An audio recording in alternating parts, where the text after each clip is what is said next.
ஐயா துணை என்று ஐயா நாராயணருக்கும் நாட்டுக்கு பெரிய வைகுண்டருக்கும் சிவசிவா அரகரா அரகரா. ஐயா நாராயணருக்கும் நாட்டுக்கு பெரிய வைகுண்டருக்கும் சிவசிவா கட்டியம் கட்டியம் கட்டியம் என்றால் இந்த உலகில் 5 மகா பெரிய சக்தியான நீர், நிலம், காற்று, ஆகாயம், நெருப்பு ஆகியவற்றை உள்ளடக்கிய ஒரு பெயர்தான் நாராயணம். அந்த நாராயணத்தின் மிக பெரிய ஆக்ரோஷமான விஸ்வரூப சக்தியை யாராலும் எதிர்கொள்ள முடியாது, எந்த உயிரினங்களாலும் எதிர்கொள்ள முடியாது. அப்படி அந்த பெரிய சக்தியானது இந்த உலகில் நாராயணம் என்ற பெயரில் சான்றோர்குல மக்கள் மட்டும்தான் ஐயாவை வழிபட்டு வருகிறார்கள். மற்றவர்களெல்லாம் அவர்களுக்கு தொழிலுக்கு ஏற்ப வெவ்வேறு பெயர்களில் குருமார்களின் துணையுடன் வழிபட்டு வருகிறார்கள். ஆனால் மனிதன் தினம்தோறும் இயற்கையோடு உழைத்து வாழும் மனிதன் ஆகிய சான்றோர்கள் அந்த 5 மகாசக்தியை உடைய நாராயணரை தம் மனம் நிறையோடு அவனே எவ்வாறெல்லாம் பூஜிக்க வேண்டுமோ அவ்வாறெல்லாம் பெருமாள் என்றும், அதாவது வனத்தில் வாழ்ந்தவன் அசைவ படைப்பு போட்டும் கும்பிடுகிறான், ஒரு சிலர் சைவ படைப்பு போட்டும் கும்பிடுகிறார்கள்.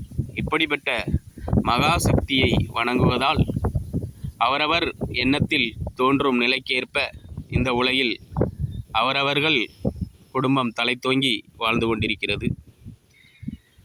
அதனால்தான் நாராயணருக்கும் நாட்டுக்கு பெரிய வைகுண்டர் என்றால் இப்படி வழிபட்ட மக்களுக்கு உண்மையான கருத்துக்களை கூற வேண்டும் என்பதற்காகத்தான் ஐயா வைகுண்டர் அவதரித்தார்.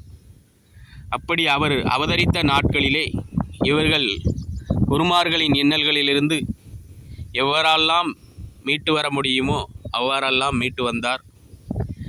அப்படி மீட்டு வந்த ஐயா வைகுண்டர் இந்த உலகத்தில் இந்த உடம்பில் தோன்றும்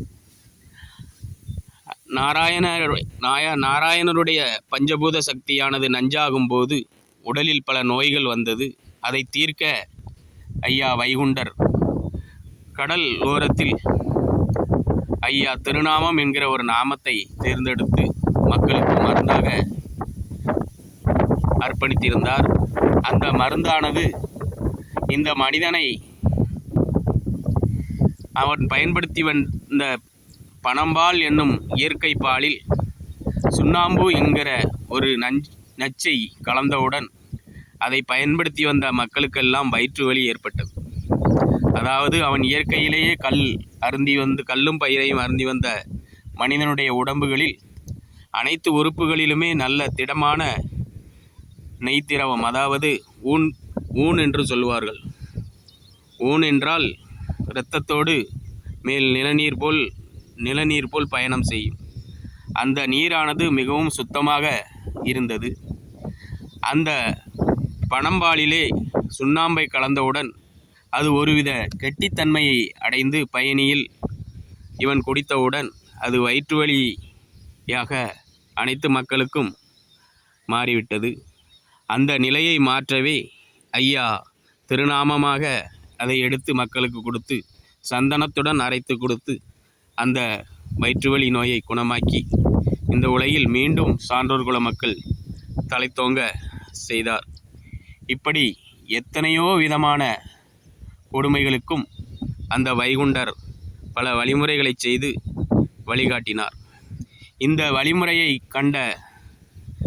கண்டு ஒன்றுபோல் கூடி வாழும் இந்த மக்களை பிரிக்க வேண்டும் என்பதற்காகத்தான் அவன் இந்த உலகில் நீங்கள் எங்களை விட இந்த நாராயணரை ஒன்றும் நீங்கள் வணங்கி விட முடியாது, நீங்கள் அப்படி வணங்க வேண்டுமென்றால் இந்த சிவகாண்ட அதிகார பத்திரத்திலே ஒரு 2-3 அடி ஒரு நஞ்சு வரியை வைத்திருப்பார்கள். சுத்தமாக, அதாவது தன் கணவனை தவிர வேறொருத்தரையும் ஏற்று பார்க்காத குடும்பமாக இருக்க வேண்டும் என்று வைத்திருந்தார்கள். அப்படி அந்த குருமார்கள் ஏற்படுத்திய அந்த நஞ்சான வரியை நம்பி மக்கள் அனைவரும் தன் பெண் குழந்தைகளை அப்படி யாரிடமும் பேசக்கூடாது, வைக்கக்கூடாது என்றெல்லாம் மக்களை ரொம்ப கட்டுப்பாடுடன் வளர்த்தார்கள். அப்படி அவர்கள் இருக்கும் குச்சில் அருகே இவர்கள் இல்லாத நேரத்தில் வெத்தலை துப்புனி கிடந்தால் கூட அவர்களை சந்தேகித்து பெண் குழந்தைகளை கொடுமை செய்து கொன்று கூட இருக்கிறார்கள்.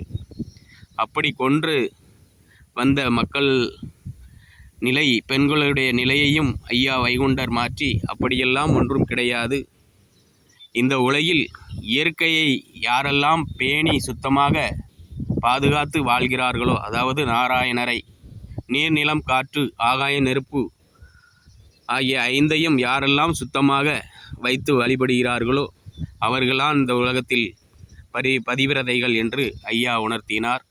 அதன் பிறகுதான் பெண்களின் மேலுள்ள கொடுமைகள் தீர்ந்தது. இப்படி எல்லோரும் மனிதனெல்லாம் கடவுள் ஆகிவிடலாம் என்றெல்லாம் வைகுண்டர் மற்றும் கடவுள் அல்ல, நீங்களும் ஆகிவிடலாம் என்று தவத்திற்கு அவர் பின்னாடியே சென்று இந்த உலகில் நீங்களும் சாமியார்களாக ஆகிவிடலாம் என்றெல்லாம் தூண்டிவிட்டான் அந்த முற்போக்குவாதி. அப்படி அனைத்து வித நிகழ்வுகளுக்கும் ஐயா வைகுண்டர் அப்படி என்று ஒருவித சக்தி கிடையாது, அவரவர் நினைப்புக்கு ஏற்ப இருந்து உங்கள் குடும்பத்தோடு வாழ்ந்துவார்கள் என்று ஐயா வைகுண்டர் போதித்து அனுப்பினார்.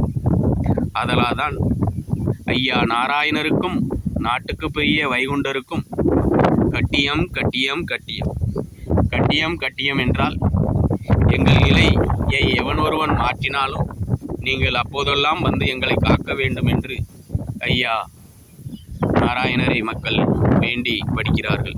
ஐயா உண்டு, நாளைக்கு நாராயணருக்கு ஜெயம் ஜெயம் என்கிற அடிக்கு அர்த்தத்தை பார்ப்போம். அனைவரும் ஷேர் செய்து கொள்ளுங்கள்.